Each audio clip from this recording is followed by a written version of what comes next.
Today we won't need our easel or our canvas. We'll just need some colorful prompts for our AI generative software. What about a serene lake at midnight, the full moon? Maybe there's a bullfrog bobbing there on a log, and maybe there's a little fisherman's boat off there in the distance, there under the moonlight.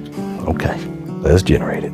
Oh, would you look at that? That is something very special. You know, you can print off your AI-generated paintings and frame them in your home. Or similarly, you can shove a popsicle stick all the way up your rectum.